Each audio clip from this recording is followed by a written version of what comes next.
Hey guys, how's it going? It is Kara here with another Guardian Tales video, and in today's video we're going to be talking about whether or not it's worth pulling for Vish's new weapon, Volcanic core.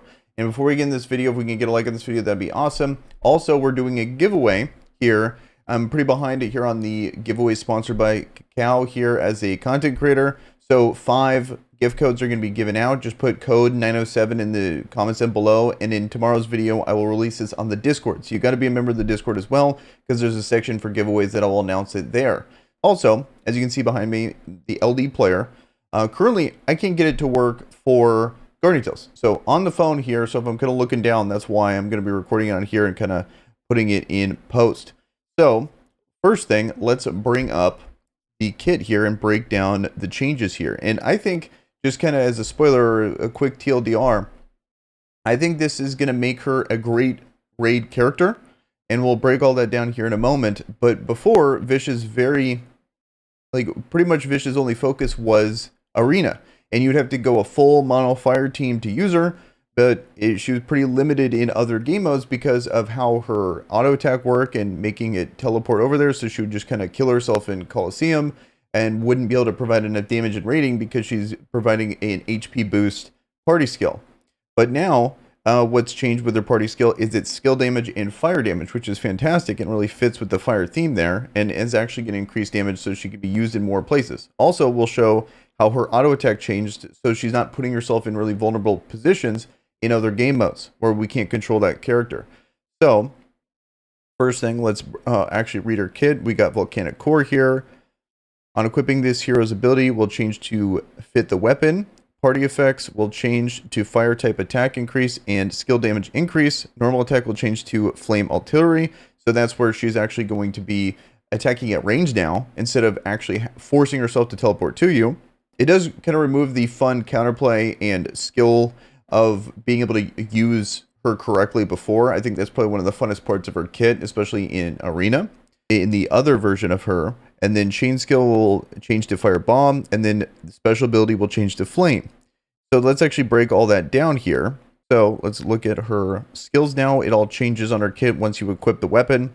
So her normal attack is flame burst, throws a fireball to inflict damage to the enemy on hit, recovers allies HP by 1% for 1 second. Which is nice to have a little bit of sustain. I like that. If this is one of your first characters, having sustain for the party really helps a lot in clearing campaign and stuff.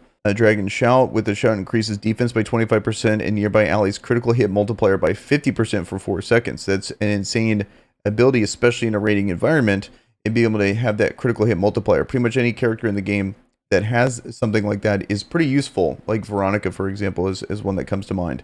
And she's a really good flex pick for a lot of different options. And also what's cool about this too is it's not tied to her exclusive weapon to be able to do that.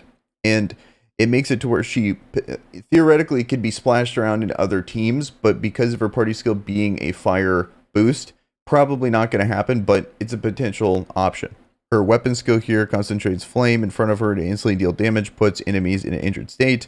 We have the chain skill here, which is inflict 455% DPS damage by gathering flame energy and throwing it to the enemy, increases defense by 20% for 5 seconds. So she has a good mixture of survivability and damage, whereas normally it's usually one or the other, but I'm totally okay with being able to heal a little bit. That's nice. And the increased defense, that's really good too. And then lastly, her special ability increases damage dealt to the enemy by 50% of critical hit chance.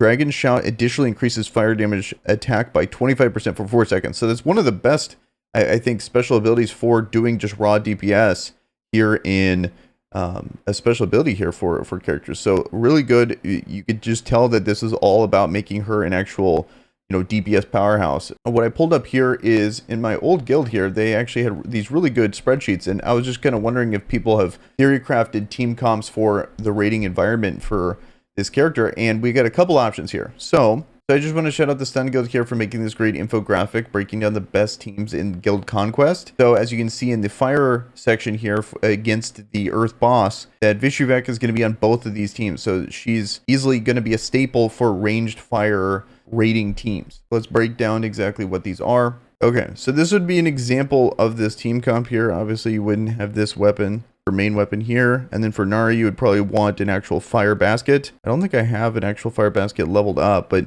what's nice about Nari is how flexible she is in raids, where you could just put whatever type weapon on her and she's going to do pretty well. I'll have to look in and see just exactly what the best basket for her is. And then next we would have Vishuvac. And what's cool about this too is Nari can be flexed between Veronica and Nari. So depending on your setup, if you have a really good basic team, for example, and you're probably going to want Nari on that, then you can just use Veronica there.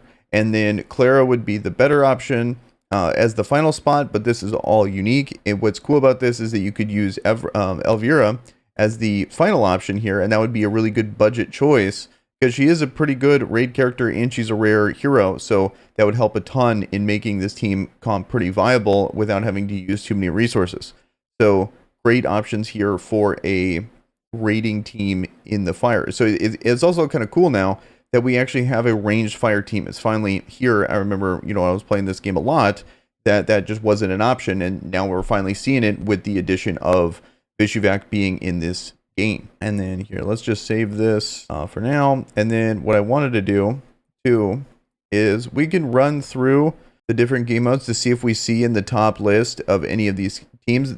Always take this with a grain of salt because this is not really saying too much, but at the same time, I do like to kind of get an idea of if you're seeing a whole bunch of Vishuvacs starting to pop up all of a sudden. So we got to keep in mind the map. This is a very open map, so you can kind of get run down, as you can see, by the prevalence of a ton of melee characters here. And we're really not seeing too much Vishuvac, which makes sense. Maybe in an all mono fire team, you can maybe see it. Like we got one here at 17, but that's about it. And the meta is not really, you're not really seeing too much like all earth teams, at least in this game out here. So not going to be taking over arena as this crazy character there. And then lastly, in Coliseum, let's check this out. So for example, in the rankings here, we're not really seeing any of them. There's just too many good teams currently at the moment that this is not going to really break through and make any changes. But what I think that is cool about this is that if people have built Vishuvac before, then this is a really good opportunity to be able to keep all those resources saved instead of just putting her on the bench.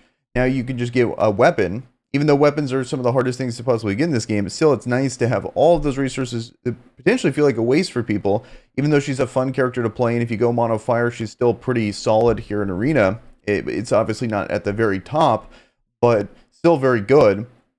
And then you'll be able to also use her in raiding too. So I think these kind of changes, what they did with Future Knight, and then also with Vishuvac here, I think this is a really good change of pace for the game. I think I'm looking forward to them doing more of this because of just how many resources it takes to level these heroes up. What's awesome about this is we're essentially getting a new character here, but for way less resources. Even though, yes, it is an exclusive weapon and it is hard to get, at the same time, I would prefer this way more than having to get a whole new hero and a whole new weapon. It's still a better option. All right, guys, well, that's going to do it for this video here on Vishuvac. Let me know in the comments below what you guys think about this new exclusive weapon. Also, don't forget about the giveaway I talked about in the beginning of the video. And with that, guys, I'm out of here. Peace.